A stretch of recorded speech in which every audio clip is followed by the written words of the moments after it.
Good evening to all of you.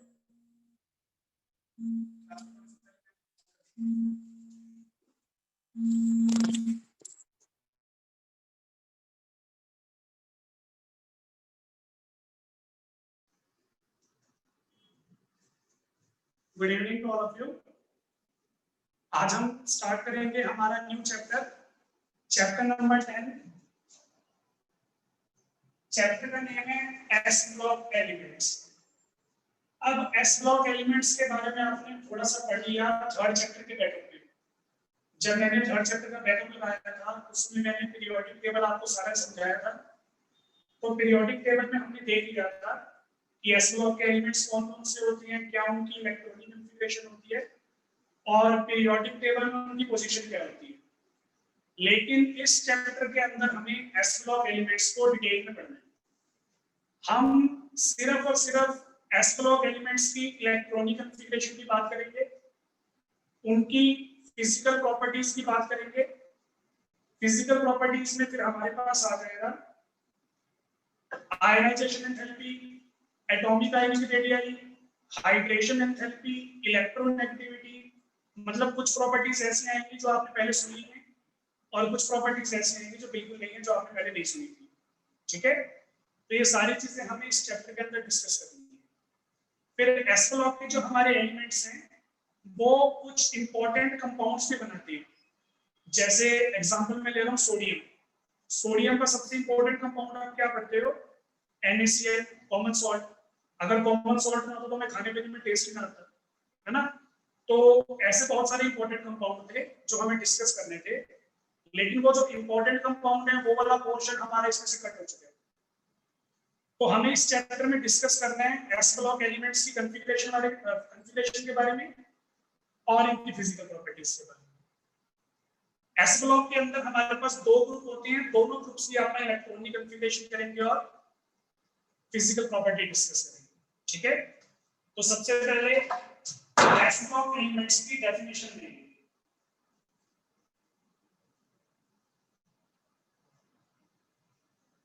Those elements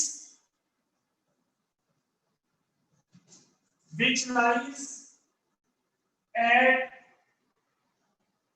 extreme left of the periodic table, those elements which lies at extreme left of the periodic table and in which last electrons enters into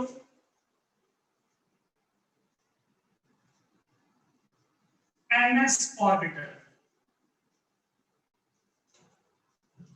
Last electron enters into ns orbital. दो बातें बताई मैंने definition में। जैसे मैं आपको periodic table की एक आउटलाइन बना के दिखा देता हूं। ये हमारे पास हमारे पीरियोडिक टेबल की आउटलाइन होती है। तो इस पीरियोडिक टेबल में जो हमारा एक्सट्रीम लेफ्ट वाला पार्ट है, ये कौन सा पार्ट है? हमारा एस ब्लॉक। इसे हम बोलते हैं एस ब्लॉक। और किसी भी एस ब्लॉक एलिमेंट को आप कैसे डिफाइन करते हो? एस ब्लॉक एलिमेंट वो होते हैं जिनका लास्ट इलेक्ट्रॉन जो होता है वो कौन से ऑर्बिटल में जाएगा? एस ऑर्बिटल में। तभी इसका नाम एस ब्लॉक है। वैसे अगर मैं आपको बोलूं कि पी ब्लॉक की डेफिनेशन देनी है तो आप कैसे दोगे? वो एलिमेंट्स जिनमें लास्ट इलेक्ट्रॉन कौन से ऑर्बिटल में जाएगा? पी ऑर्बिटल में। अब S P D F orbital को आप बता दोगे। मेन हमें ये बताना होता है कि जो ऑर्बिटल आप फील कर रहे हो वो कौन सी शेल का फील कर रहे हो। तो यहाँ पे मैंने शेल को कैसे रिप्रेजेंट किया? एन से रिप्रेजेंट किया। मतलब अगर मैं बात कर रहा हूँ फोर्थ पीरियड की,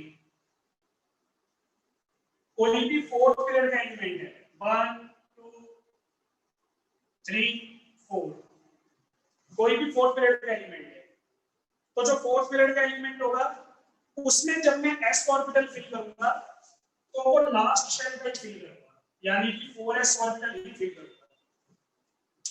अगर मैं सेकंड पीरियड की बात कर रहा होता तो फिर s ऑर्बिटल कौन सा बनता? सेकंड शेल का ही बनता।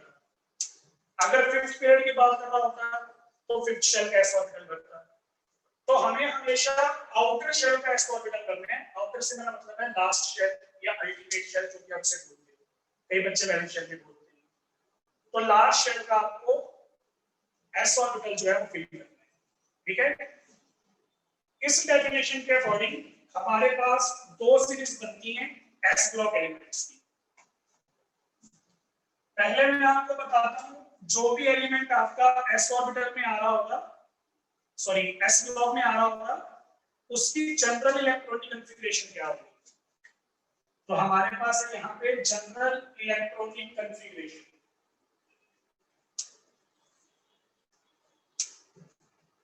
s ब्लॉक के अंदर आपको किसी भी एलिमेंट की इलेक्ट्रॉनिक कॉन्फ़िगरेशन बतानी है तो आप कैसे बताओगे? सबसे पहले noble gas, last shell s orbital 1 to 2, यानी कि s ब्लॉक के अंदर जो भी एलिमेंट आ रहे होंगे उनके वैलेंस शेल के s ऑर्बिटल में या तो एक इलेक्ट्रॉन आ रहा होता है या दो इलेक्ट्रॉन आ रहे होते हैं। दो ही पॉसिबिलिटीज, या तो जो भी आप एलिमेंट पढ़ोगे उसके वैलेंस शेल के s ऑर्बिटल में एक इलेक्ट्रॉन आ रहा होगा, या उसके वैलेंस शेल के s ऑर्बिटल में दो इलेक्ट्रॉन आ रहे होंगे। नहीं, नोबल गैस के बाद में बता रहा हूं। जैसे मान लो आपके पास कोई भी s ब्लॉक एलिमेंट है, जैसे मान लो मेरे पास सोडियम है, तो सोडियम की इलेक्ट्रॉनिक कॉन्फ़िगरेशन आप कैसे मेंशन करोगे, मैंने ये बताया। सोडियम की इलेक्ट्रॉनिक कॉन्फ़िगरेशन मेंशन करने के लिए आपको पहले ये बताना पड़ेगा कि इससे पहले नोबल गैस कौन सी आती है। नियॉन आती है। नियॉन में कितने इलेक्ट्रॉन कवर हो गए? 10। इसका एटॉमिक नंबर कितना होता है? 11। तो इसका जो वैलेंस शेल होता है वो कौन सा होता है? थर्ड। तो इसकी कॉन्फ़िगरेशन आएगी 3s। तो यहाँ पे मैंने 11 इलेक्ट्रॉन दिखा दिए, 10 मेरे और एक ये। तो ये रिप्रेजेंटेशन है। किसी भी सिंबल की इलेक्ट्रॉनिक कॉन्फ़िगरेशन देनी होगी, पहले उससे पहले वाली नोबल गैस लिखो, फिर उसके लास्ट शेल में या तो s ऑर्बिटल में एक इलेक्ट्रॉन आ रहा होगा या दो। जैसे मैं मैग्नीशियम का केस लेता, तो मैग्नीशियम के केस में दो इलेक्ट्रॉन आ जाते हैं वैलेंस शेल में, 10 ये रे 2 ये रे 12 होंगे।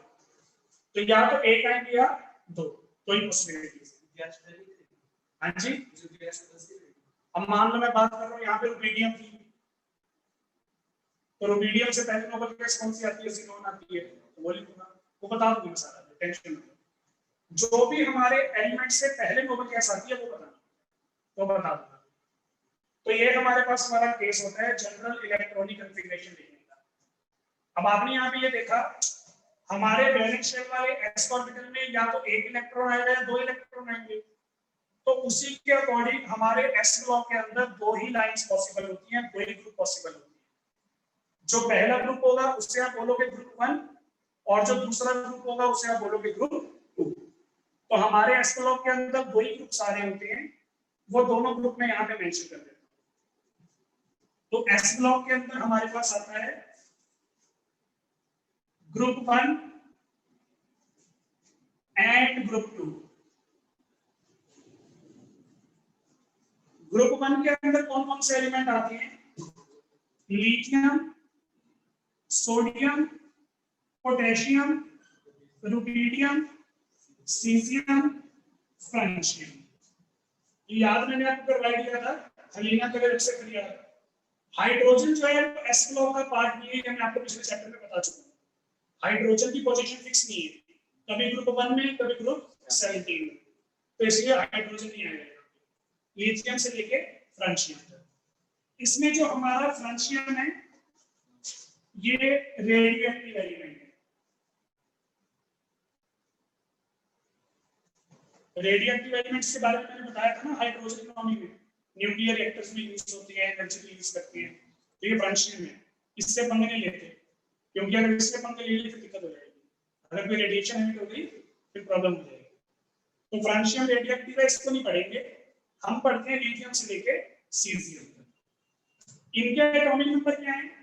एटॉमिक नंबर आपको बता देता हूं। एटॉमिक नंबर का पहले का याद होना चाहिए बस, और कुछ नहीं। लिथियम का एटॉमिक नंबर कितना होता है?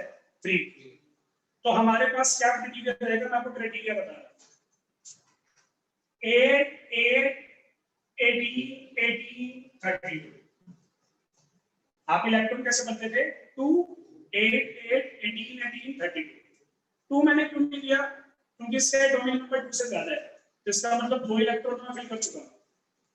तो अगर इसका एटॉमिक नंबर 3 है तो अगले का कितना होगा, 8 ऐड करो, 11, उसका अगला कितना होगा, फिर से 8 ऐड कर दो, 19, तो ये 11, ये 19, अगले वाले में कितने ऐड करेंगे, 18, तो ये हो जाएगा 37, फिर से 18, 55, फिर से 18, सॉरी फिर से 32, 87, तो ये हमारे पास सबके एटॉमिक नंबर आ गए। पीरियोडिक टेबल याद करने की जरूरत नहीं है, मैंने पीरियोडिक टेबल तो याद किया ही, उसके बिना कर दिया था, समझ गए। अब इन सब की इलेक्ट्रॉनिक कॉन्फ़िगरेशन, इन सब की इलेक्ट्रॉनिक कॉन्फ़िगरेशन लिखने के लिए आपको नोबल गैसेस याद होनी चाहिए। नोबल गैसेस कौन कौन सी हैं मेरे पास, helium, neon, argon, krypton, xenon, radon. कैसे याद करवाया था मैंने, हरभजन, नेहरा, अगरकर, 0 रन पे, हरभजन, नेहरा, अगरकर, 0 रन पे, याद हो गया। इसके लिए कौन सा क्राइटेरिया यूज करोगे, ये वाला क्राइटेरिया। हीलियम का एटॉमिक नंबर कितना होता है, आ गया, अगले में जोड़ दीजिए, फिर अगले में 8, फिर 18, फिर 18, फिर 32, तो ये हमको याद होनी चाहिए, समझ में आ गया। अब मुझे ये याद है, मैं इसकी इलेक्ट्रॉनिक कॉन्फ़िगरेशन लिख रहा हूं, कैसे लिखूंगा देखो, बहुत इजी काम है। लिथियम से पहले नोबल गैस कौन सी आती है, ठीक है, कौन सा शेल लेंगे, सो कौन सा पीरियड है, सॉरी कौन सा पीरियड है, सेकंड पीरियड है, तो 2s। ग्रुप 1 की वैलेंसी क्या होती है, 1, जो ग्रुप में मेरा वैलेंसी है, इलेक्ट्रॉनिक कॉन्फ़िगरेशन है। अब इसकी इलेक्ट्रॉनिक कॉन्फ़िगरेशन क्या आएगी, 3s1, इसकी 4s1, इसकी 5s1, 6s1, 7s1, बस आगे वाली नोबल गैस स्टेज होगी। सोडियम से पहले नोबल गैस, पोटेशियम से पहले, इससे पहले क्रिप्टॉन, इससे पहले ज़ीनॉन, और इससे पहले रेडॉन। ये थोड़ा सा ऊपर नीचे होगा, देख लेना, मैं लाइंस लगा रहा हूं, कोई कंफ्यूज मत हो, समझ में आ गया होगा। इलेक्ट्रॉनिक कॉन्फ़िगरेशन लिखना इतना आसान है, अगर आपको एटॉमिक नंबर पता है। सोडियम पे हीलियम गैस लिख देते हैं, ये जो हमारी कॉन्फ़िगरेशन है ना, ये होती है सिर्फ बैलेंस शेल को यूज करवाती है। अगर आप सोडियम पे हीलियम लगा दोगे ना, तो सोडियम के पास 11 इलेक्ट्रॉन होते हैं, आपने हीलियम में 2 का ही साथ दिया, तो 11 में से 2 गए 9, अब आपको यहाँ पे 9 इलेक्ट्रॉन शो करने पड़ेंगे। चलो मैं कर देता हूँ, 2s2, 2p6, 3s1। अब इसमें से आउटर शेल कौन सा है, 3 है। इनर शेल के इलेक्ट्रॉन रिएक्शन में यूज नहीं होते, तो जब ये रिएक्शन में यूज नहीं होते, इनको दिखाना ही क्यों है, इसलिए मैं ये वाला कॉन्फ़िगरेशन लिया।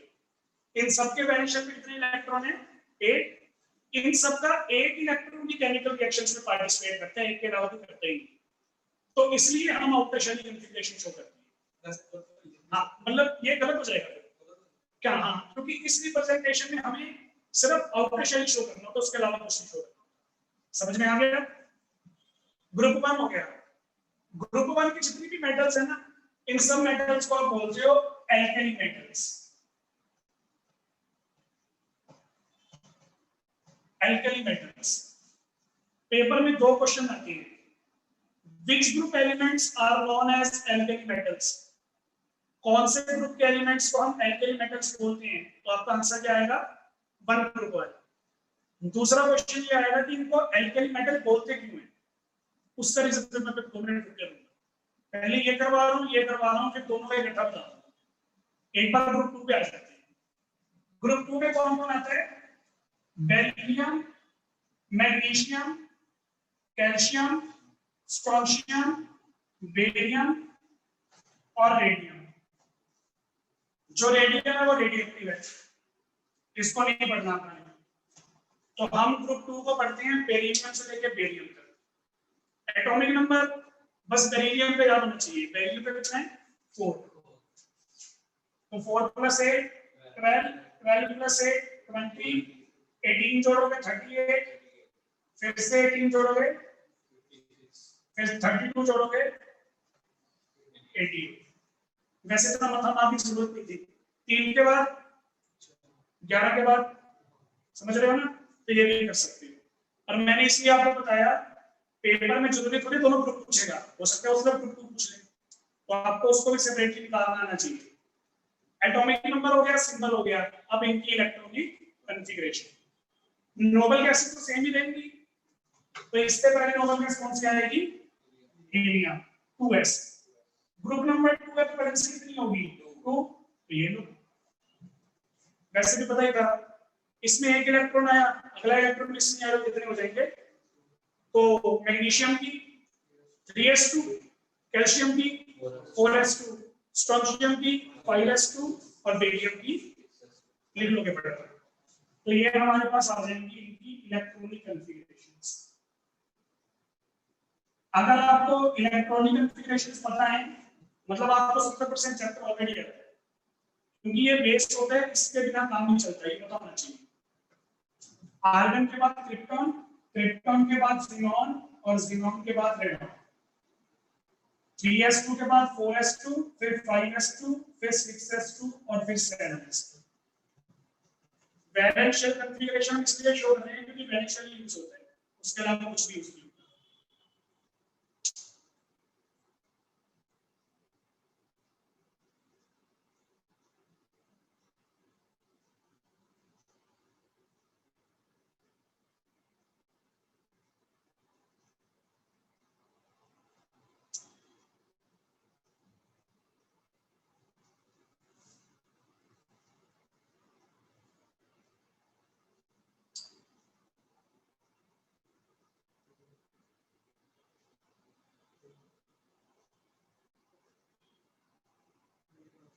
तो यहां तक अगर किसी को डाउट है तो हैंड रेज करो, नहीं तो यस ले लो। बोले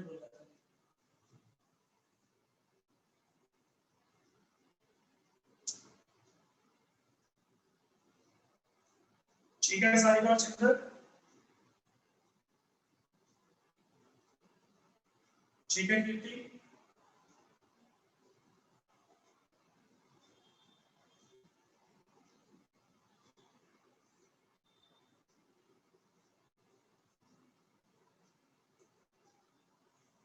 हाँ जी, और किसी को डाउट है तो बोल सकता है।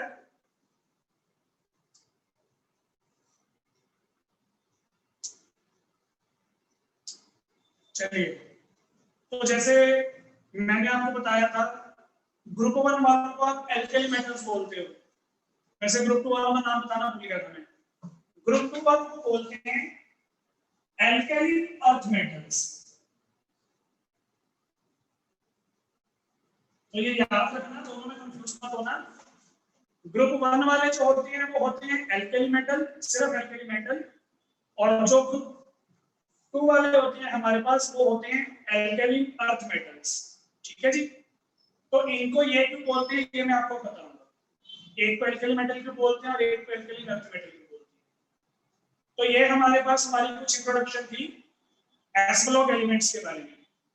अब जैसा मैंने बोला ग्रुप 1 वालों को बोलते हैं एल्केली मेटल्स, तो ये सारे के सारे जो है वो एल्केली मेटल्स हैं। अगर मैं बोलूंगा कि मैं एल्केली मेटल्स की बात कर रहा हूँ, मतलब मैं ग्रुप 1 वाले एलिमेंट्स की बात कर रहा हूँ। फिर हमारे पास ग्रुप 2 में आ जाते हैं एल्केली अर्थ मेटल्स। तो 1 वालों को एल्केली मेटल क्यों बोलते हैं, वो एल्केली अर्थ मेटल क्यों बोलते हैं, मैं ये बता रहा हूँ। देखो, एल्केली जो हमारा वर्ड है ना, एल्केली वर्ड, इसका मीनिंग होता है बेस। इसका मीनिंग होता है बेस। तो सर बेस के लिए तो हमने एक वर्ड रखा हुआ है बेस, है ना नहीं? जो सब्सटेंसेस हमें OH नेगेटिव देते हैं उन्हें हम बेस बोलते हैं। तो जब उन्हें बेस बोलते हैं तो दूसरा नाम देने की क्या जरूरत थी? तो एल्केली होते हैं हमारे पास बेस इन वाटर। जो बेसिस हमारे पानी में डिसॉल्व हो जाती हैं उनको हम एल्केली बोलते हैं। तो ग्रुप 1 वाली मेटल्स को हम एल्कली मेटल्स इसलिए बोलते हैं क्योंकि ग्रुप 1 वाली मेटल्स जो होती हैं वो बेसिक होती है नेचर में। These metals are basic in nature. Nature में बेसिक इसका मतलब क्या हुआ? अगर ये मेटल्स ऑक्सीजन से कंबाइन होके हाइड्रोक्साइड ऑक्सीजन से कंबाइन होके ऑक्साइड बनाएंगी, पानी से कंबाइन होके हाइड्रोक्साइड बनाएंगी, तो ये कौन से नेचर के होंगे? ये बेसिक नेचर के। इनके ऑक्साइड्स भी बेसिक होती हैं, इनके हाइड्रोक्साइड्स भी बेसिक होती हैं, तो खुद भी बेसिक कैरेक्टर शो करती हैं, जो कंपाउंड बनाते हैं वो भी बेसिक कैरेक्टर शो करती हैं, इसलिए आपने इनका नाम क्या रख दिया? एल्कली मेटल्स नाम रख दिया। समझ में आया? कि मैंने किसकी बात की है? ग्रुप 1 वालों की बात की है। ग्रुप 2 वालों को हम क्या बोलते हैं? ग्रुप 2 वालों को हम बोलते हैं एल्कली अर्थ मेटल्स।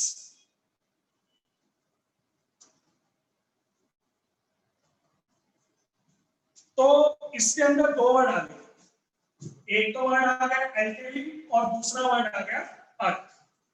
तो इनको हम एल्कली अर्थ मेटल क्यों बोलते हैं? एल्कलिन का मीनिंग तो सेम ही है। ये मेटल्स भी बेसिक होती हैं, जो इनके ऑक्साइड और हाइड्रोक्साइड होते हैं वो भी बेसिक होते हैं, इसलिए एल्कलिन बोलते हैं। अर्थ वर्ड मैंने इसलिए लगाया, अर्थ का मतलब है धरती। तो इनके जो ऑक्साइड और हाइड्रोक्साइड है ना, बने बनाए अर्थ में मिल जाती है। इनके तो ऑक्साइड और हाइड्रोक्साइड हम लैबोरेटरी में प्रिपेयर करते हैं, नेचुरली प्रिपेयर नहीं होते, सिंथेटिकली प्रिपेयर करते हैं।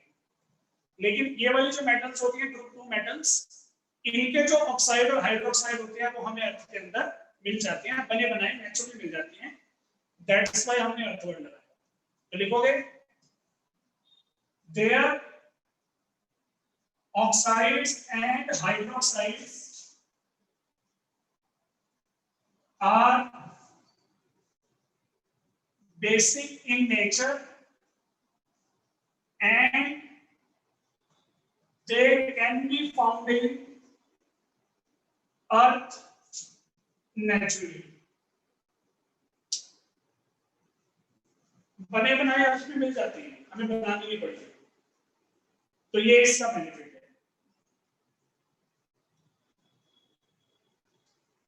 ठीक है, तो ये हमारी हो गई एस ब्लॉक की थोड़ी सी इंट्रोडक्शन।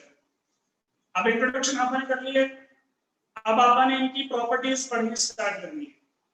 इससे पहले कि मैं प्रॉपर्टीज पढ़ना स्टार्ट करूं, मैं आपको बता देता हूं, हम इस चैप्टर को दो पार्ट्स में डिवाइड करके पढ़ेंगे। पहले मैं सिर्फ और सिर्फ कंसंट्रेट करूंगा ग्रुप 1 पे, मैं इसके बारे में आपको सारी इंफॉर्मेशन दूंगा और इसकी सारी प्रॉपर्टीज आपको पढ़ के बताऊंगा। उसके बाद मैं किस पे आ जाऊंगा? ग्रुप 2 पे आ जाऊंगा। फिर मैं ग्रुप 2 की सारी प्रॉपर्टीज आपके सामने पढ़ के बताऊंगा, उसको फिर अपन डिटेल में डिस्कस करेंगे। तो यहाँ पे मैंने मेरे चैप्टर को अपनी तरफ से दो पार्ट्स में डिवाइड कर लिया, ग्रुप 1 और ग्रुप 2। अभी आप बेसिकली यहाँ पे डिस्कस करेंगे ग्रुप 1 एलिमेंट्स। तो सबसे पहले हम स्टार्ट कर रहे हैं हमारे चैप्टर में दी एल्कली मेटल्स, यानी कि ग्रुप 1 एलिमेंट्स।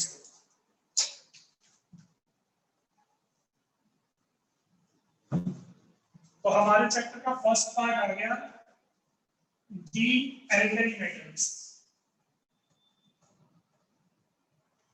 यानी कि ग्रुप 1 मेटल्स। ठीक है जी, तो इसमें आपने किस किस को पढ़ना है? Lithium, beryllium, boron, carbon, lithium, sodium, potassium, rubidium, caesium और फ्रेंशियम। मैं पीरियड वाइज चल रहा था, पीरियड वाइज चलते हैं, ग्रुप वाइज चलते हैं। तो इन सभी एलिमेंट्स को आपने डिस्कस करना है। ठीक है, अब ये एलिमेंट मैंने यहाँ पे दोबारा क्यों लिखे? हमने ये ऑब्जर्व किया, जो हमारा पहला एलिमेंट है ना, वो बाकी एलिमेंट्स के रिस्पेक्ट में थोड़ी डिफरेंट प्रॉपर्टी शो करता है। मतलब जो भी बिहेवियर ग्रुप 1 के सारे एलिमेंट शो करते हैं, लिथियम उनसे थोड़ा हटके चलता है। लिथियम कौन है? हमारे ग्रुप का पहला एलिमेंट। ये प्रॉब्लम सिर्फ लिथियम के साथ नहीं है, ग्रुप 2 में भी ये प्रॉब्लम है। ग्रुप 2 कौन सा था अपना? Beryllium, magnesium, calcium, strontium, barium और रेडियम। तो ग्रुप 2 में जिद्दी एलिमेंट कौन है? बेरिलियम। जो भी प्रॉपर्टीज बाकी एलिमेंट शो करती हैं, बेरिलियम जो है वो उनसे डिफरेंट प्रॉपर्टी शो करता है। समझ रहे हो ना? जैसे घर में 4 बंदे हैं तो 4 में से 3 बंदे बोल रहे हैं कि पिज्जा खाएंगे, चौथा लग गया कि नहीं मैं तो कर रहा हूँ। समझ रहे हो ना? चाहे उसका मन हो पिज्जा खाने का, लेकिन वो बात नहीं कर सकती, अपनी एक अलग ओपिनियन लेके आते हैं। घर में 4 बंदे बोल रहे हैं कि ऐसी ऐसी बात है, कंजरे करेंगे और पार्टी पुर्टी देंगे बच्चों को, तो एक बच्चा जो बोलेगा तो कहेगा पार्टी पुर्टी करने की क्या जरूरत है, बस पूरी छोटे खिलाओ काम खत्म करो। तो एक बंदा ऐसा जो अपनी अलग ओपिनियन शो करेगा, वो कौन है? पहला एलिमेंट। इस ग्रुप का भी पहला एलिमेंट डिफरेंट प्रॉपर्टी शो करता है with respect to other elements. इस ग्रुप का एलिमेंट भी अलग प्रॉपर्टी शो करता है विद रिस्पेक्ट टू अलग अदर एलिमेंट्स। तो ये प्रॉपर्टीज डिफरेंट क्यों शो करता है उसके बारे में हम देख रहे हैं। तो इसमें सबसे पहले हम क्या पढ़ेंगे? First point, lithium being smallest in size show difference in the property या difference in the properties from rest of the elements in the group. Lithium जो है वो सबसे छोटा है साइज में, इसलिए वो सबसे छोटा और सबसे लाडला। जो काम बाकी ग्रुप वाले करते हैं वो नहीं करता क्योंकि वो लाडला है। तो उसके लाडला होने की रीजन क्या है वो रीजन आप देखेंगे, ठीक है ना? इसको अगर आप एक हेडिंग के अंदर कवर कर लेते होते हैं, इसके लिए आप हेडिंग डालते होते हैं एनोमलस बिहेवियर ऑफ लिथियम।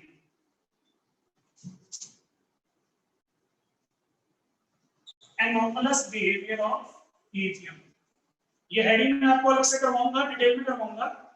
उसमें मैं आपको बताऊंगा कि कौन कौन सी प्रॉपर्टीज लिथियम जो है वो अपने ग्रुप वालों से अलग शो करते हैं। अभी मैं आपको जस्ट इसका रीजन बताना, लिथियम का एनोमलस बिहेवियर है क्यों। लिथियम का एनोमलस बिहेवियर होता है 3 रीजंस की वजह से। पहला रीजन है वेरी स्मॉल साइज, दूसरा रीजन है हाई इलेक्ट्रोनेगेटिविटी,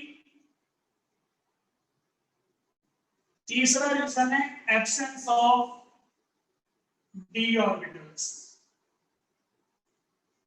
अच्छा, जो दूसरा पॉइंट बताया ना मैंने, दूसरे पॉइंट के अंदर कई बुक्स में क्या लिखा हुआ है? Due to high polarising power. तो चाहे हाई इलेक्ट्रोनेगेटिविटी बोलो चाहे हाई पोलराइजिंग पावर बोलो, एक ही बात है, ठीक है ना? दोनों का मीनिंग सेम है, दोनों में कंफ्यूज नहीं होना। तो ये 3 रीजन है। अब इन 3 रीजन का रट्टा मार लो, जिंदगी में कुछ भी याद ना रहे, ये 3 रीजन याद रहने चाहिए। इसका मैं आपको रीजन बताता हूँ। जब आप ग्रुप 2 पढ़ेंगे, ग्रुप 2, तो उसमें बेरिलियम का बताना पड़ेगा ना। बेरिलियम जो होता है वो अपनी प्रॉपर्टीज बाकी एलिमेंट से अलग शो करता है, तो फिर बेरिलियम का भी रीजन देना पड़ेगा। तो बेरिलियम के लिए क्या रीजन देंगे आप? एस ब्लॉक खत्म हो गया, अगला चैप्टर है पी ब्लॉक। पहला एलिमेंट है कार्बन। कार्बन जो होता है वो अपने बाकी सभी एलिमेंट्स के रिस्पेक्ट में डिफरेंट प्रॉपर्टी शो करता है, क्यों? फिर उसमें ग्रुप 14 भी पढ़ना है, सॉरी ग्रुप 13 भी पढ़ना है। 14 तो मैंने बताया कि कार्बन, ग्रुप 13 भी पढ़ना है। ग्रुप 13 में आएगा बोरोन। बोरोन जो होता है वो भी अपने एलिमेंट्स के रिस्पेक्ट में डिफरेंट प्रॉपर्टी शो करता है, क्यों? फिर प्लस 2 क्लास में पढ़ोगे नाइट्रोजन, ऑक्सीजन, क्लोरीन, सारे पहले एलिमेंट हैं, अपने बाकी रेस्ट ऑफ द एलिमेंट से अलग प्रॉपर्टी शो करते हैं, क्यों?